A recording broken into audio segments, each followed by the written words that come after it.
बेगूसराय जिला का चरिया बरियारपुर विधानसभा क्षेत्र में उस समय चरिया बरियारपुर विधानसभा क्षेत्र में हूँ और ये छोड़ाही प्रखंड है। 10 पंचायतों का जो चरिया बरियारपुर विधानसभा का महत्वपूर्ण प्रखंड है और वर्तमान परिवेश 2025 में एनडीए यहाँ किन को प्रत्याशी के तौर पे उतारती है, ये इस महीने के आखिरी में भी निश्चित तौर पे जनता के बीच में मैसेज के तौर पे चला जाएगा। लेकिन उससे पहले कुछ ऐसे बिंदु है, कुछ ऐसी बातें हैं जिसको समझना अभी के परिप्रेक्ष्य में अति आवश्यक है। मुद्दे संबंधित चर्चा लेंगे और इसी चर्चा के लिए मेरे साथ अरुण कुमार चौधरी जी हैं जो मंडल के अध्यक्ष हैं भारतीय जनता पार्टी के छोड़ाही से।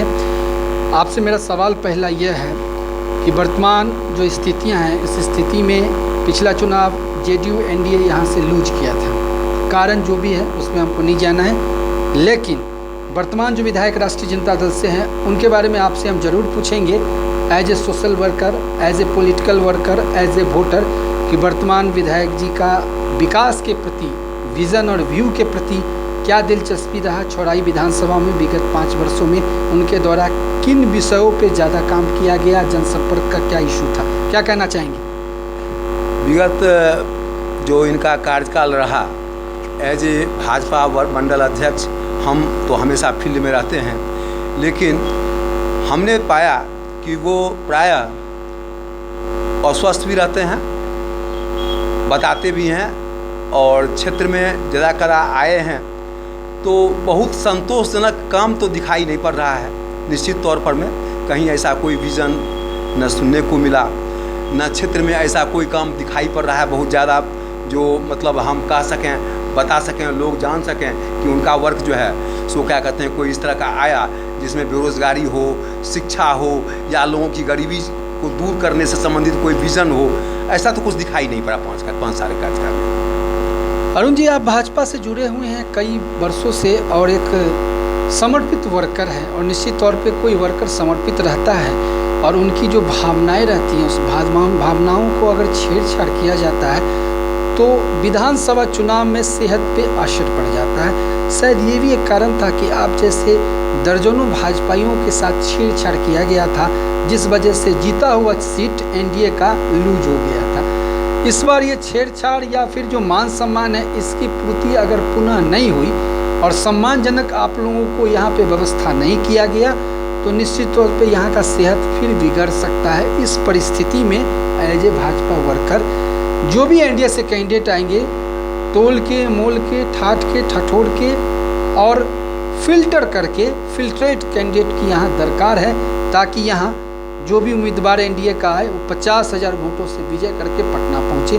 तो इस रिगार्ड में आप क्या सोचते हैं, भाजपा हो या जनता दल यूनाइटेड हो, समर्पित वर्करों की बातों को इग्नोर करेगी तो सेहत पे असर पड़ सकता है और उनकी बातों को समझ के किसी प्रत्याशी पे दाव लगाएगी तो ये सीट निश्चित तौर पे निकलेगा, क्या कहना है आपका? जी, जहाँ तक मेरा मानना है और यह हमारे दिल की आवाज़ है, एक कार्यकर्ता के दिल की आवाज़ है कि हम लोग पहले अपने दल के थे, हम पहले भाजपा थे, पहले वो जदयू थे, कुछ भाजपा थे, कुछ जदयू थे, लेकिन जब इलेक्शन का अभी का जो दौर आया उसमें हम लोगों ने अपने दिल में ठान लिया है, औरों के बारे में नहीं कर सकते, शायद उनको मन में भी ये भावना आनी चाहिए कि हम एनडीए हैं, हम एनडीए हैं। इस भाव से अगर हम चलते हैं तो हम जदयू वालों से भी अपेक्षा रखते हैं कि हम भाजपा वाले, हम अब एनडीए हैं, हम अपने आप को भाजपा नहीं करके अब हम कहते हैं कि हम एनडीए हैं और ये मंत्र, ये भावना हमारी जीत को सुनिश्चित करेगा। इसमें दरकिनार नहीं, इसको कोई नहीं टाल सकता है, काट सकता है। तो हमारी अपेक्षा है आपके चैनल के माध्यम से भी कि अब हम भाजपा वाले अपने आप को हम कहते हैं कि हम एनडीए हैं, हम पहले दल थे अब हम एनडीए हैं और एनडीए में जो भी प्रत्याशी आएगा हम उसको तहे दिल से जीत करके और सरकार बनाने में एक सक्षम सरकार बनाने में अपना बहुमूल्य योगदान देंगे। नरेंद्र मोदी सरकार की जितनी सारी योजनाएं अभी आई हैं सतह पे या फिर नीतीश कुमार की जितनी सारी योजनाएं हैं लोक कल्याणकारी जो जनता के बीच में लाई गई हैं, उसका प्रभाव निश्चित तौर पे आम मानस तक पहुंच रहा है क्या, या उसमें भी कुछ गड़बड़ियां हैं या वहां तक पहुंच नहीं रहा? पहली बात। दूसरी बात, वो जो पहुंच रहा है उसका कितना रिएक्शन विधानसभा चुनाव में होगा, वोट के बदले में क्या लोग एग्रेसिव होकर वोट करेंगे क्या? निश्चित तौर पर लोग वोट करेंगे। विकास दिख रहा है ऐसा नहीं है, विकास हर क्षेत्र में दिख रहा है, चाहे वो सबसे निचले पायदान पर में, हमारे क्षेत्र में सबसे निचले पायदान पर जो खड़ा है, विकासीकरण वहाँ तक भी गई है।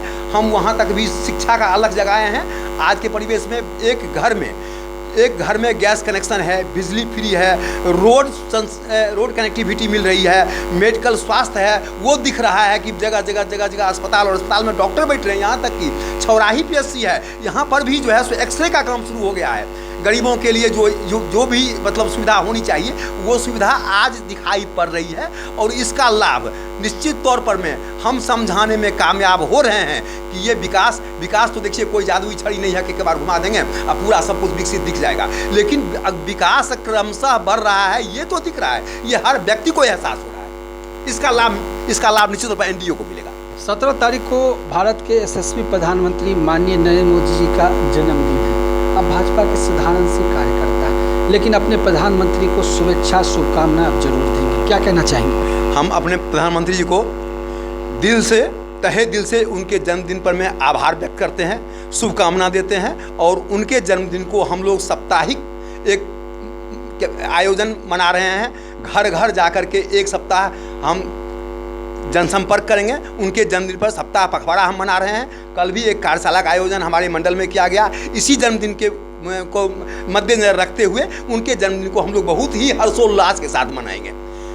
चलिए, अच्छी बात है। मेरी भी कोशिश रहेगी जो समर्पित वर्कर हैं NDA के, चाहे वो पार्टी जो भी हो, उनको इस बार विधानसभा चुनाव में पार्टी सिंबल दे, तो निश्चित तौर पे जो पिछला इतिहास था उस इतिहास को रिकवर करते हुए यहाँ की NDA के प्रत्याशी 50,000 वोटों से चुनाव जीत के पटना पहुँचे और लोक कल्याणकारी योजना भारत और बिहार सरकार की योजनाओं को धरातल पे ज़मीन पे ला के बताए, कार्यकर्ताओं के सहमति कोऑर्डिनेशन बनाते हुए।